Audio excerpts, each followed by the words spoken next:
weekend. I said something to her about it, that it just doesn't seem that busy for being a holiday weekend. Because it's a long weekend, I feel like it should be a little, I would assume it would. The first day we were here, I got a bagel and cream cheese, and it was $12. So I definitely had a little bit of stickers. You know, Vegas is just crazy, and there's party everywhere, and then we arrived here, and it was like... What if I told you that right now, Vegas is hemorrhaging money through failed mega projects that were supposed to save the city? $15 billion burned on empty hotels, dead malls, and venues nobody can afford. The Strip isn't just struggling, it's collapsing under the weight of its own arrogance. The scariest part? Every single failure shares the same fatal flaw. And when you see what they all have in common, you'll understand why Vegas didn't just lose its way. It betrayed the very people who built it. Number 10.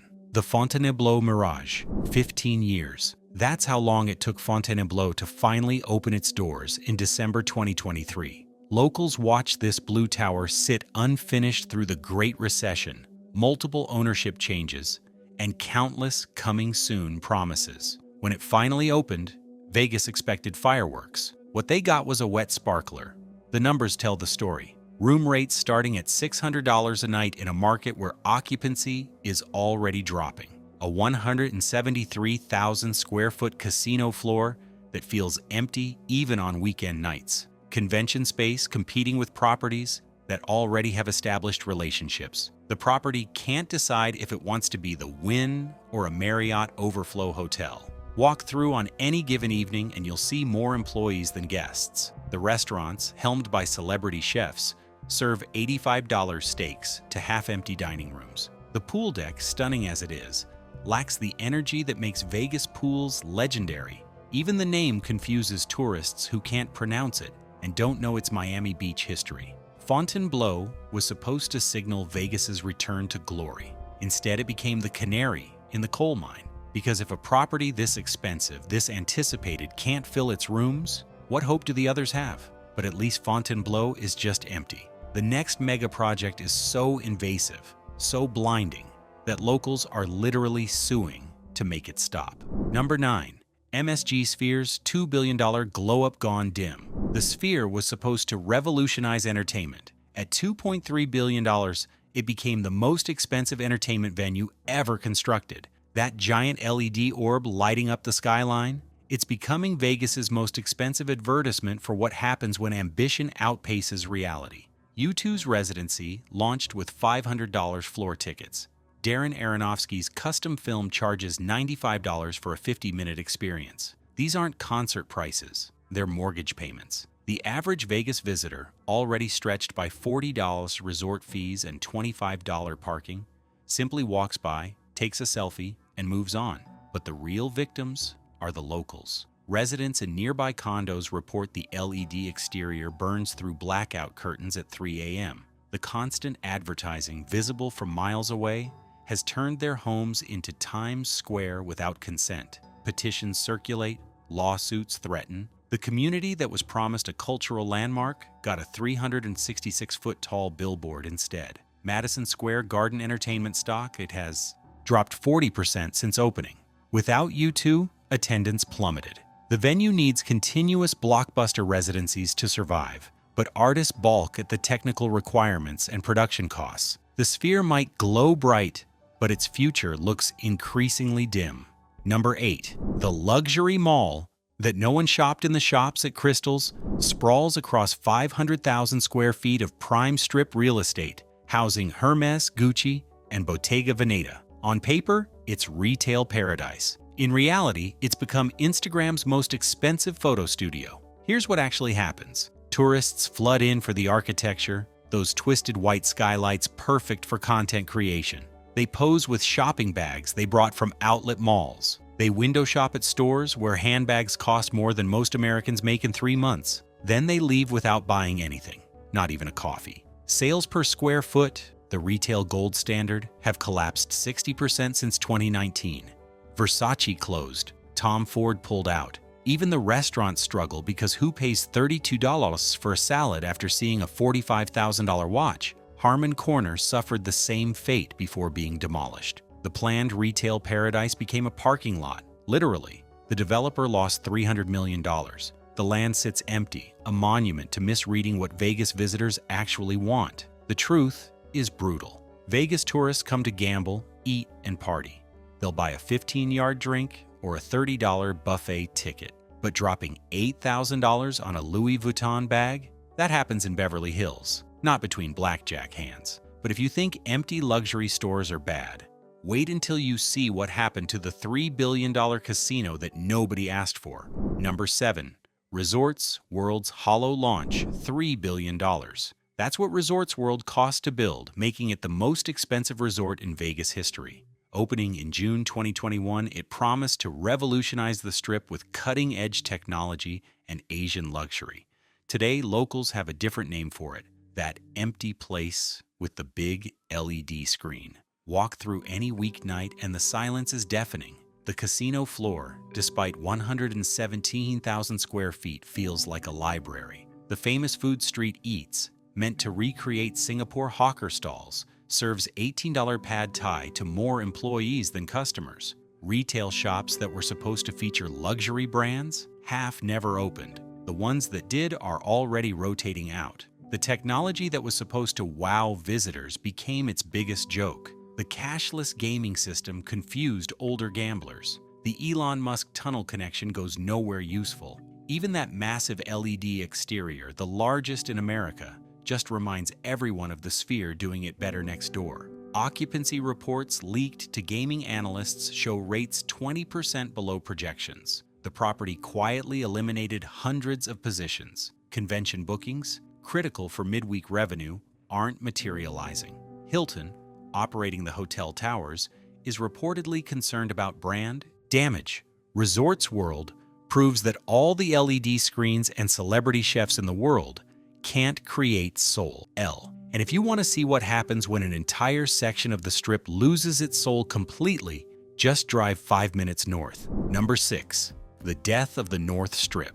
5 years ago, investment analysts called the North Strip Vegas's next gold rush. Today, it looks more like Vegas's forgotten child, abandoned, and struggling to survive. Start at Sahara, desperately trying to rebrand itself as upscale despite being surrounded by empty lots and dated properties. Walk north, and you'll find Circus, still operating like it's 1985, complete with carnival games nobody plays and rooms that haven't seen renovation since MTV played music. Between them, vacant land, failed projects, and the skeletal remains of what were supposed to be luxury towers. The Las Vegas Festival Grounds, meant to spark revival, hosts a handful of events yearly. The proposed NBA arena? Dead. The luxury casino projects?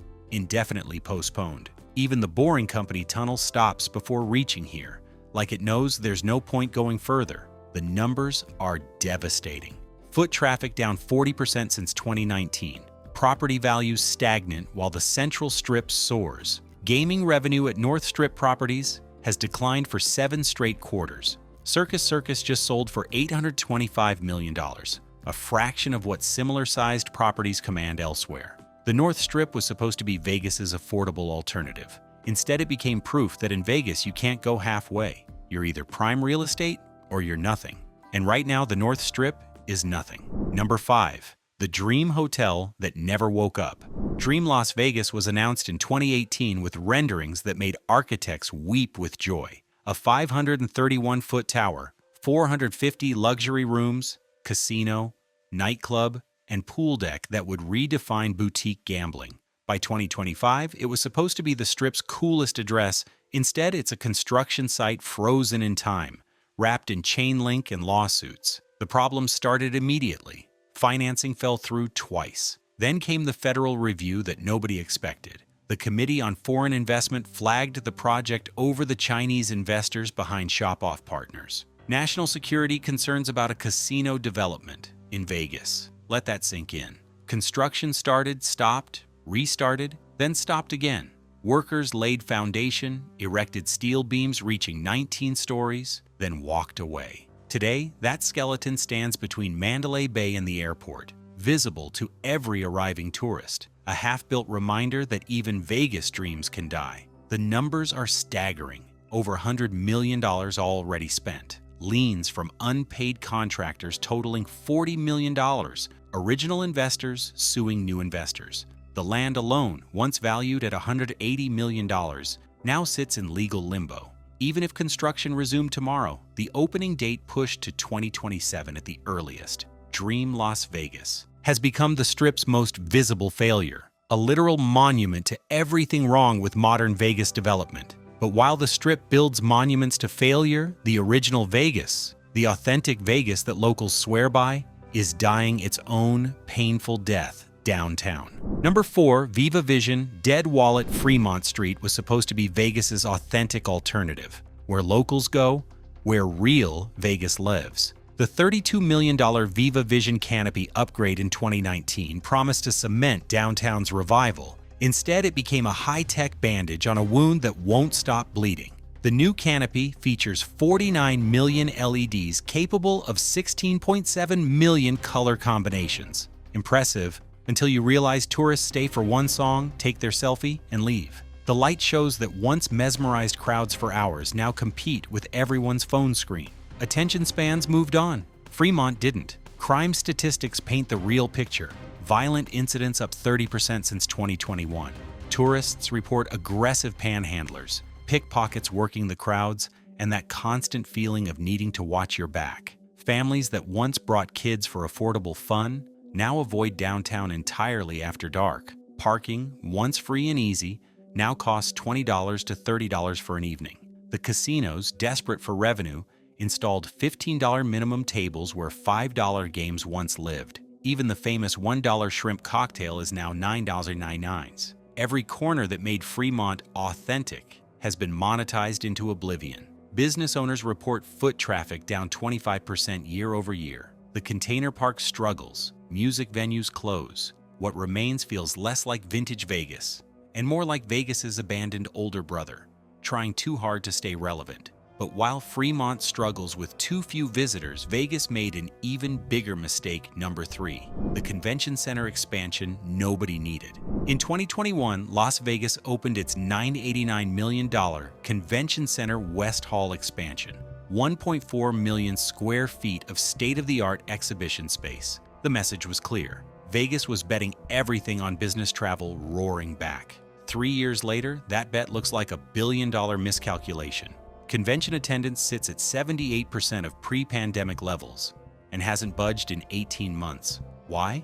Because companies discovered something during lockdown. Virtual conferences cost 90% less and reach 10 times more people. That quarterly sales meeting requiring 500 flights to Vegas, now it's a Zoom call with breakout rooms. The expansion sits empty most months. Even during CES, the world's largest tech convention, entire halls remain dark. The underground boring company tunnel connecting the buildings, touted as revolutionary, moves fewer people than a standard bus route. It's a $52 million solution to a problem that didn't exist. Operating costs are crushing. The facility needs $94 million annually just to break even. Current revenue projections show a $30 million shortfall. The Convention Authority already discussing emergency funding measures. Meanwhile, competing cities like Orlando and Nashville built smaller, smarter facilities that actually fill up.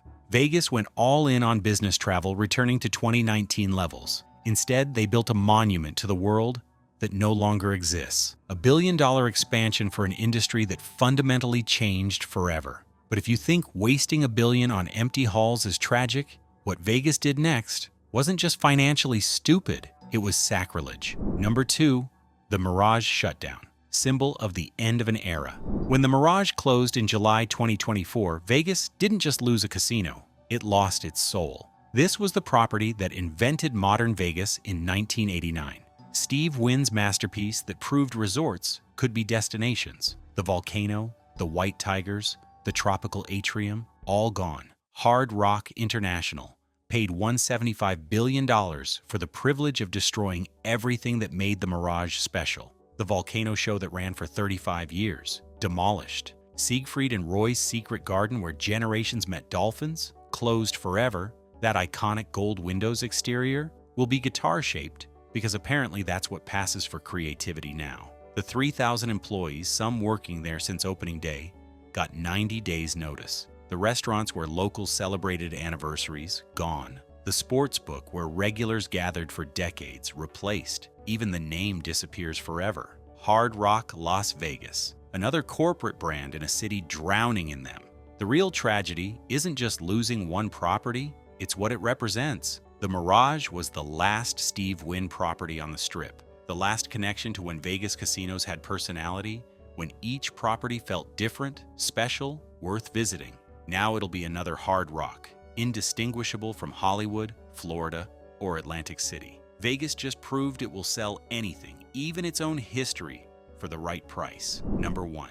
The Strip's empty future. Here's the pattern nobody wants to admit. Every mega project failing today shares the same fatal flaw. They built for the Vegas they wanted, not the Vegas that exists. Fontainebleau wanted tech millionaires. They got teachers from Iowa trying to afford $22 spears. The Sphere wanted cultural revolutionaries. They got Instagram tourists taking free selfies outside. Resorts World wanted international high rollers. They got locals playing $10 blackjack on Tuesdays. The numbers are undeniable. Despite adding 10,000 new rooms since 2020, Strip occupancy dropped to 84%. Gaming revenue per visitor fell 18%. The average stay shortened from 3.4 to 2.7 nights. People aren't staying longer or spending more. They're escaping faster. Meanwhile, resort fees hit $45 a night. Parking reaches $40 daily. A basic breakfast for 2 runs $80. The same companies that destroyed the North Strip, killed Fremont's authenticity, and shuttered beloved properties now wonder why visitors flee to Scottsdale or stay home entirely. The saddest part? Vegas had the blueprint. Affordable rooms bringing masses who gambled, free drinks keeping them playing, shows everyone could afford, food that didn't require a loan. Simple formula, proven success. Instead, Vegas built monuments to executive egos and quarterly earnings. Forgot that regular people, not influencers, paid the bills. Maybe Vegas didn't lose its magic.